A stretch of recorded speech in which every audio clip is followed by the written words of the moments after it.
current spillover of state law office wars to Parliament. This follows publication of a bill which accords Solicitor General J. Muturi the privilege of serving at the pleasure of the President, while curiously exposing the AG to a possible parliamentary onslaught. Now, the Office of the Attorney General Amendment Bill 2017 targets the AG for possible removal from office through Parliament. We do understand that these two positions work hand in hand at the State Law Office, but both these officers serve at the pleasure of the President. That's the Attorney General and the Solicitor General.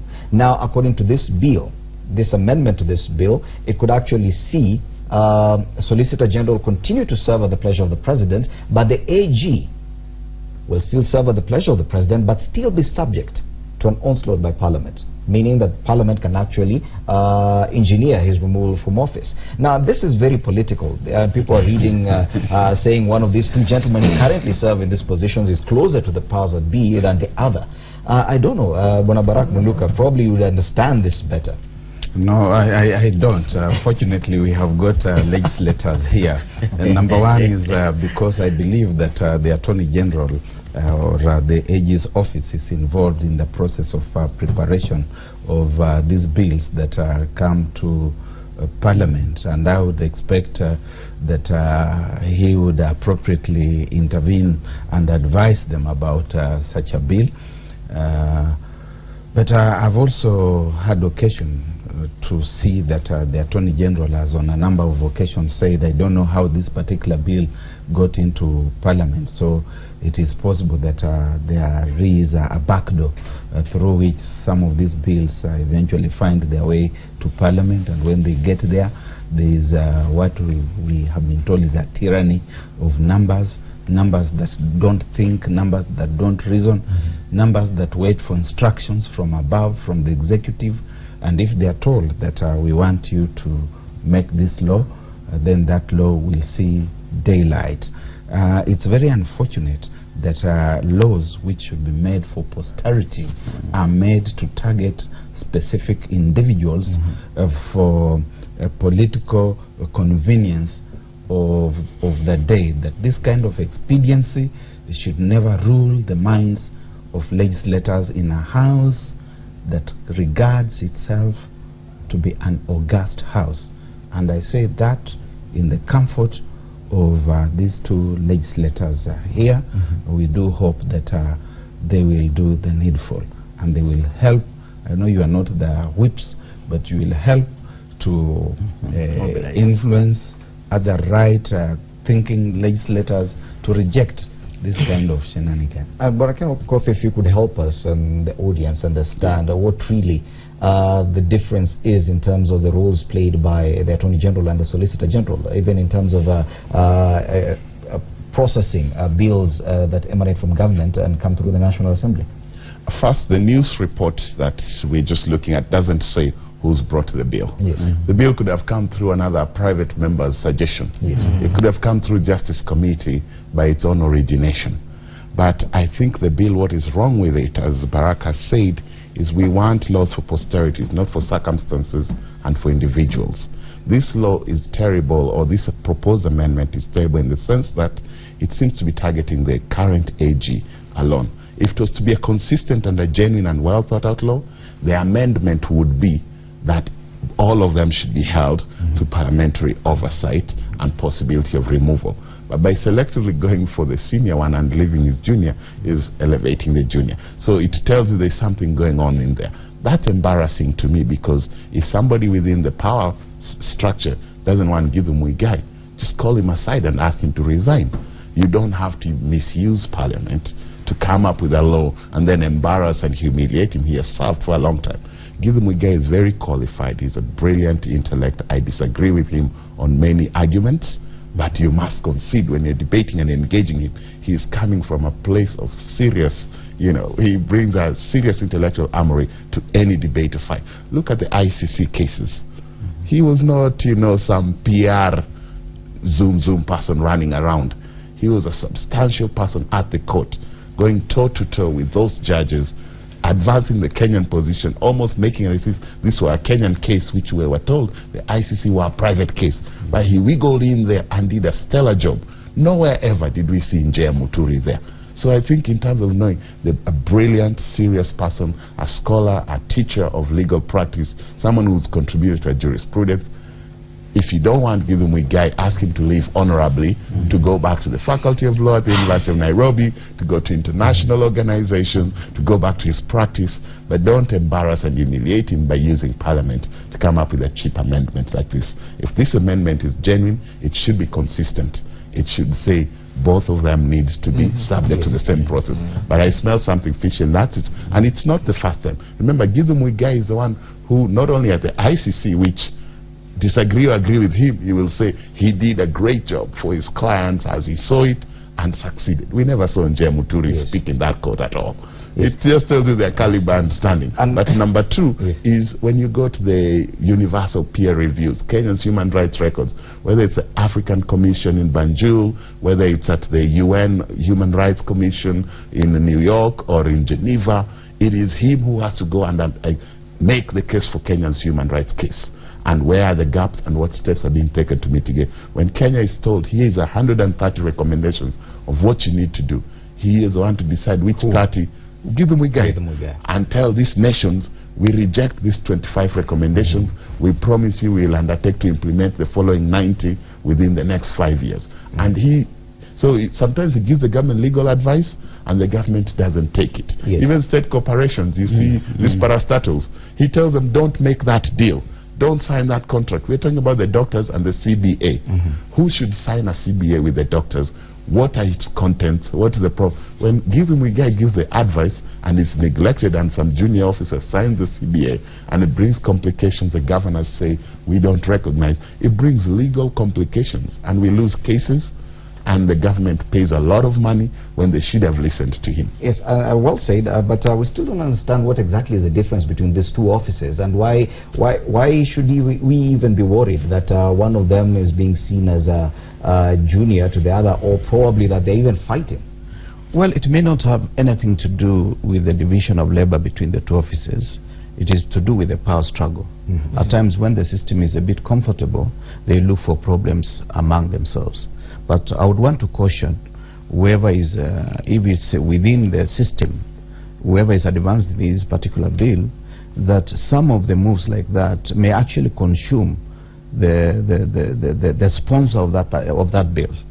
And they should just remember from the history of Kenya, the Charles Njonjo issues, bringing Section 2A, that immediately consumed him.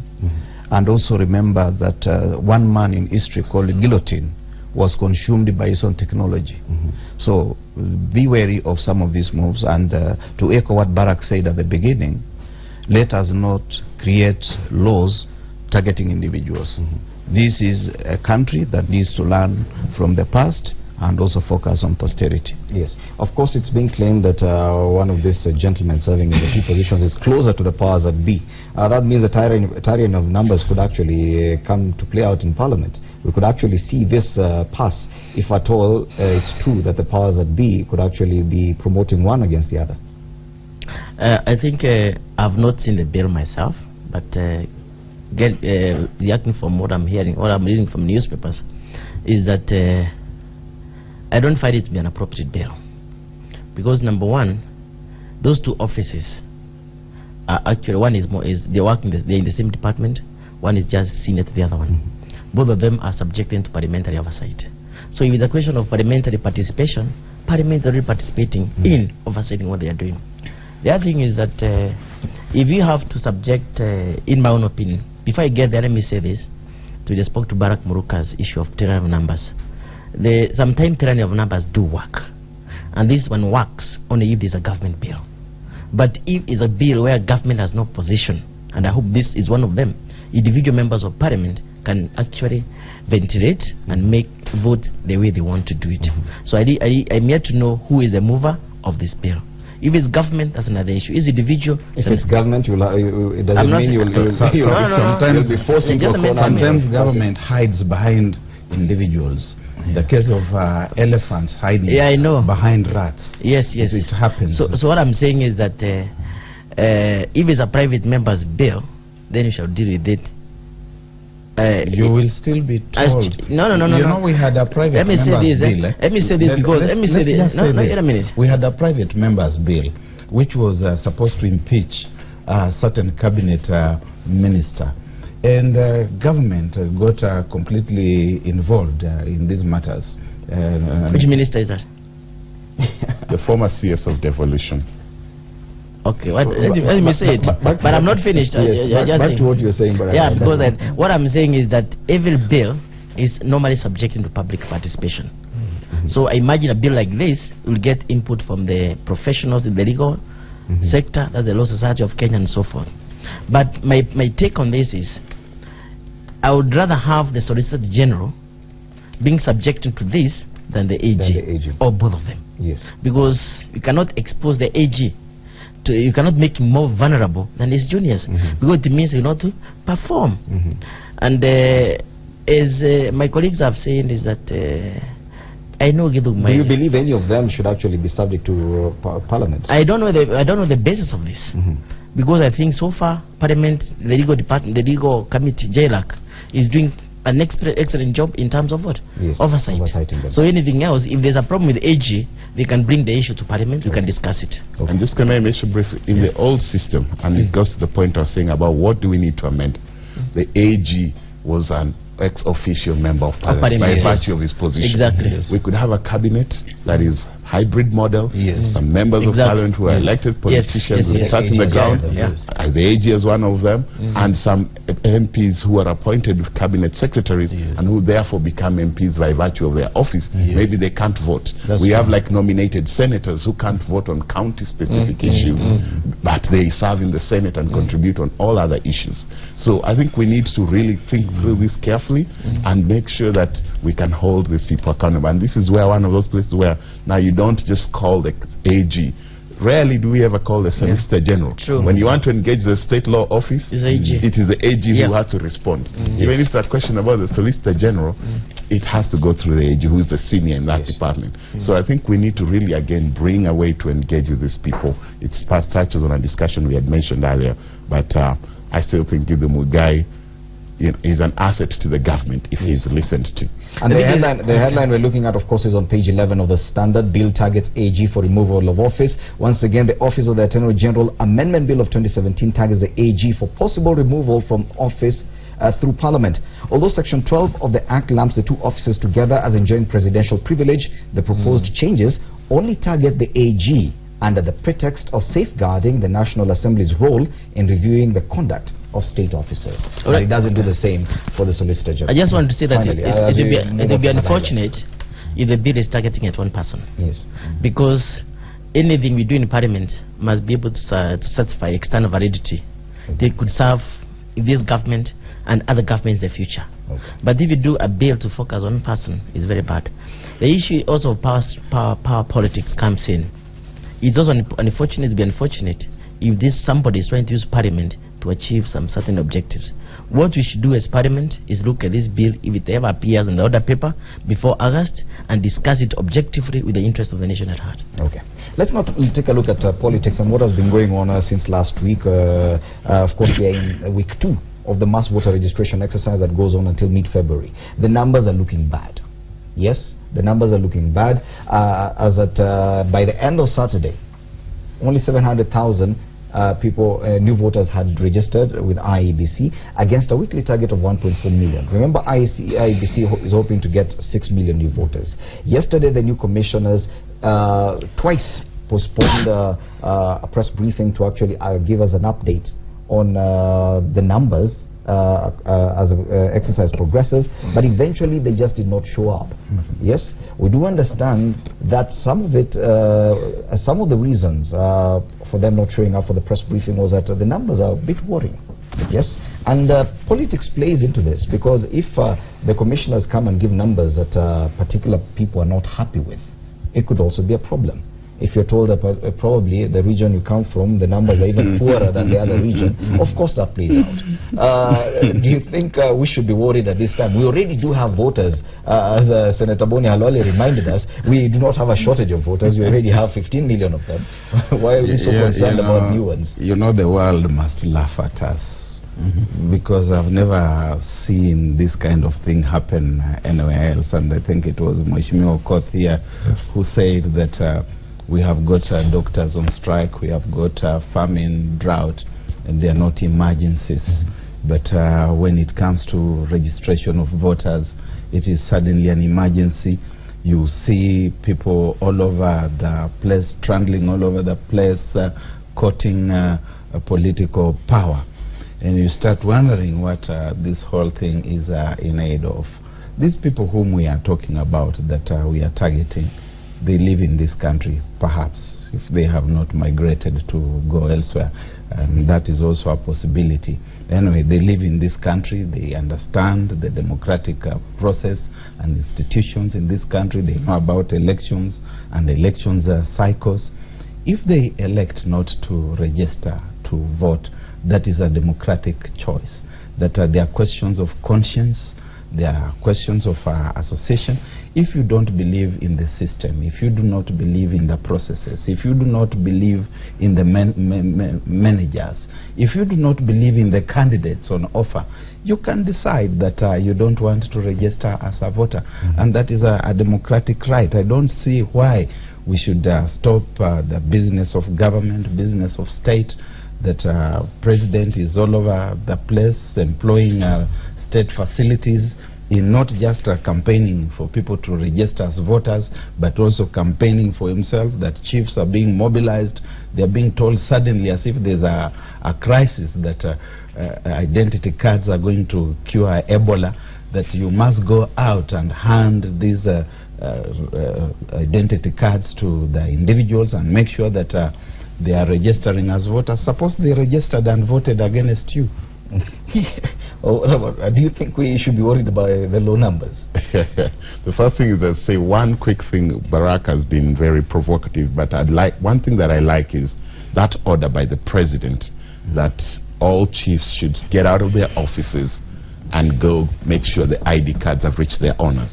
That's something we need to see even in my constituency of Kibra, because we have over 20,000 ID cards sitting there. Most of them are from all over Nairobi, because Kibra is a processing center, not just for Kibra, but for most of Nairobi. About 30% of the people in Nairobi get their cards from Kibra. But there's about 20,000 cards sitting there.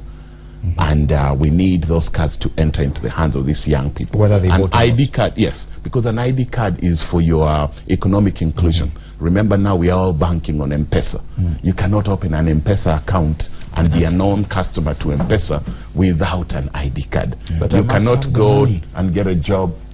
Step by step.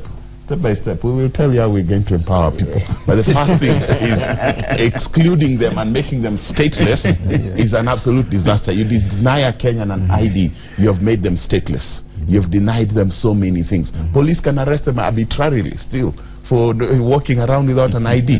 So I think giving IDs to people and making sure they're delivered is important. But the second one, the president pronounced himself on it, and I don't want to be seen to be praising the president too much. When he does good things or says a few good things, we must acknowledge. There's been places in this country where an ID card is free to be issued, but you have to pay. You're told the photocopier has broken, the camera has broken, pay for this picture, pay for this photocopy. And then you realize there's a cartel of who you must get the picture from and pay, who you must get. But also when coming to collect, some chiefs have been accused, and it is credible, that they're asking for 300 shillings.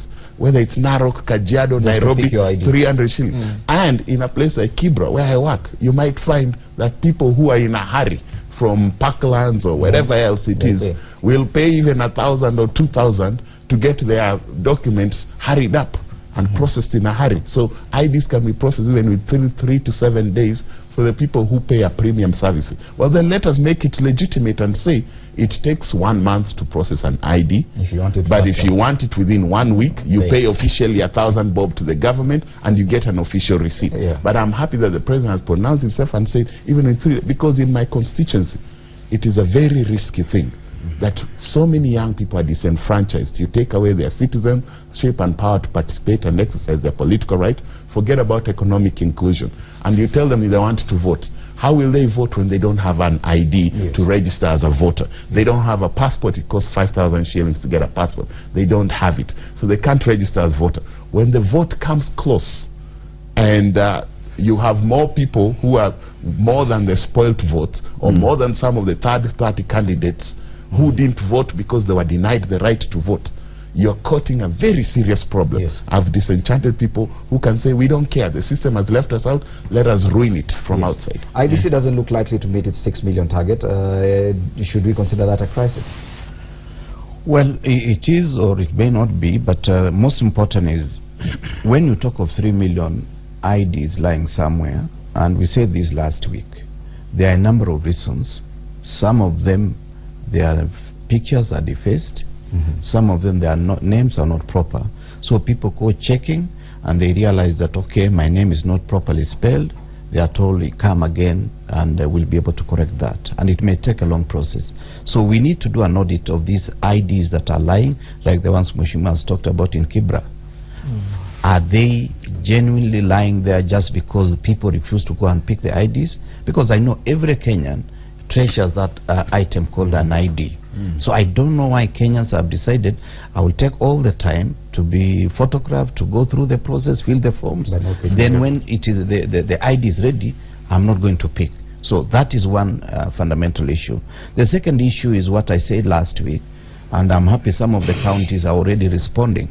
Some people, they give their ID as collateral for medical attention, or even for going for a drink somewhere.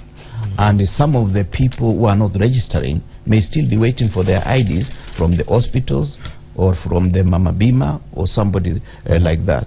Number three, we still got that problem of BVR machines.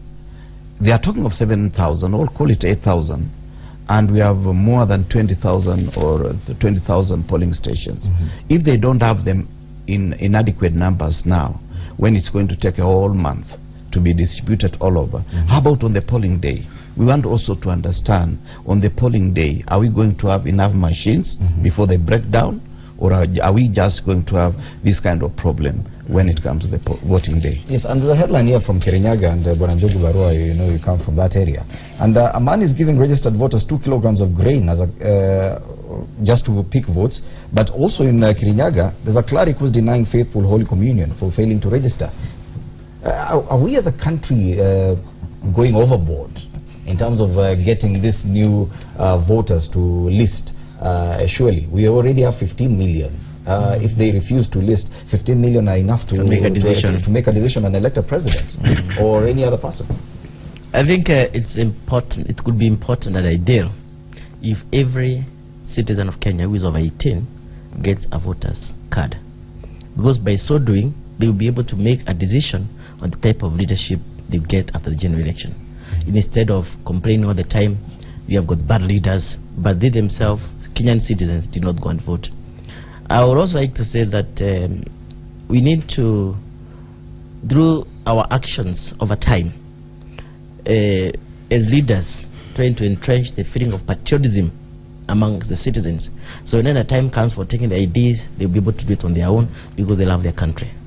When it comes to the issue of voting, they wake up in the morning, go and vote because they want to make a good decision for this nation, for the future of this nation, for the future of the country.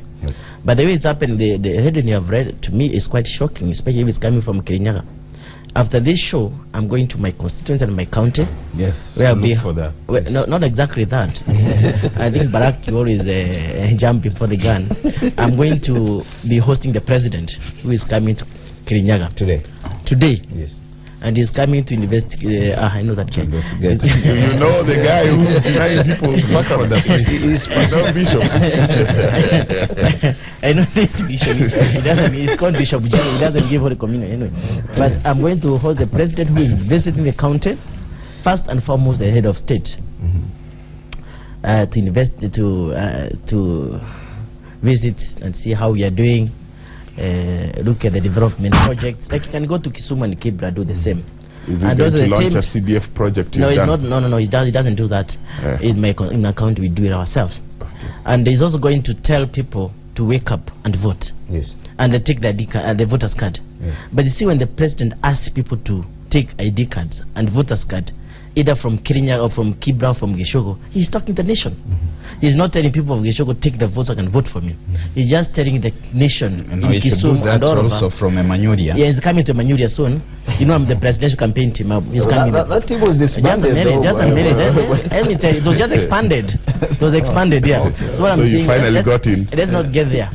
So I'm saying is that it's unfortunate that people are actually giving people food or money to take the ID cards, because what that translates to, either on CORD or Jubilee side, is that people have not gotten that, they have not internalized that this is my nation, this is not just my tribe.